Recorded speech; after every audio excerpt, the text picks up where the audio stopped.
Okay, so get this.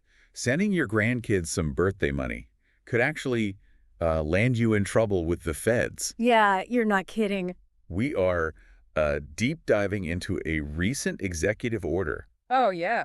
where President Trump designated some major drug cartels as foreign terrorist organizations. That's a big one. And let me tell you, the ripples are reaching far beyond Mexico.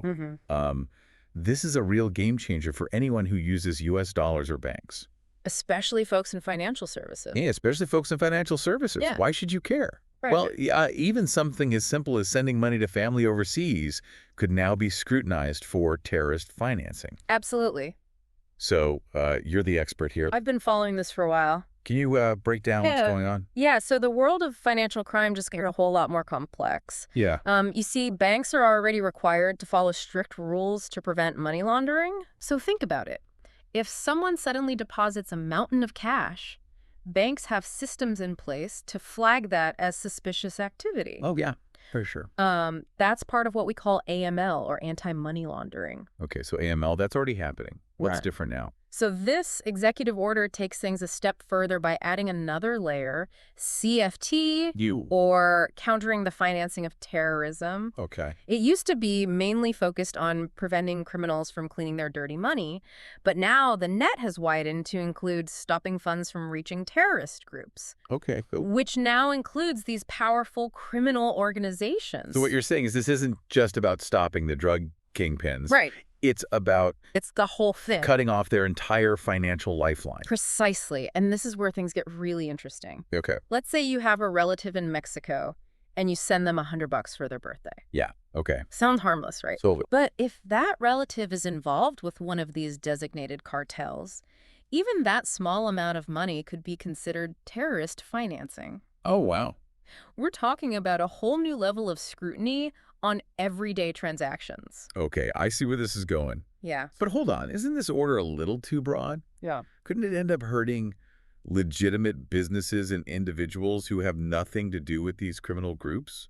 That's a valid concern, and it's something that a lot of experts are discussing right now. There's definitely a risk of overreach. Yeah. And that's why the details of how this will be implemented are so crucial. Right. Financial institutions are anxiously awaiting guidance from regulatory bodies like the U.S. Treasury and OFAC. Okay. Everyone is trying to figure out where the line will be drawn. So what happens if a bank misses something? Yeah. Are we talking about some serious penalties here? Absolutely. The stakes are incredibly high. Yeah. Financial institutions could face massive fines, reputational damage that takes years to repair, and even criminal charges. I remember this one case a few years back. Wow.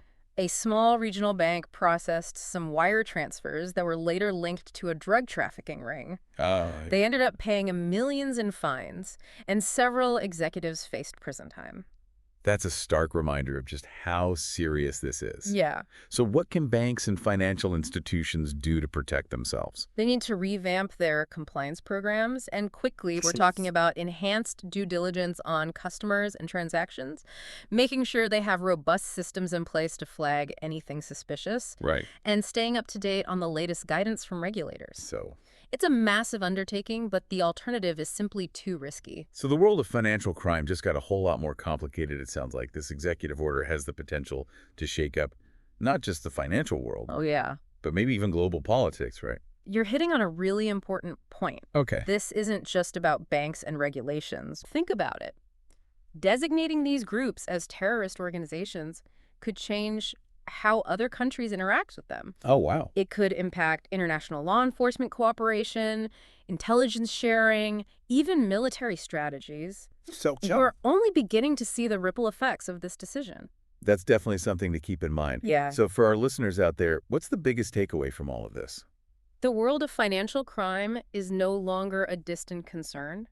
Right. It's something that could touch anyone, even through seemingly ordinary transactions. Yeah. Staying informed about these changes and understanding the potential implications is more critical than ever. Absolutely. This is a deep dive that will continue to unfold, so stay tuned for the latest developments. For sure. Who knows what twists and turns this story will take next. Definitely, yeah.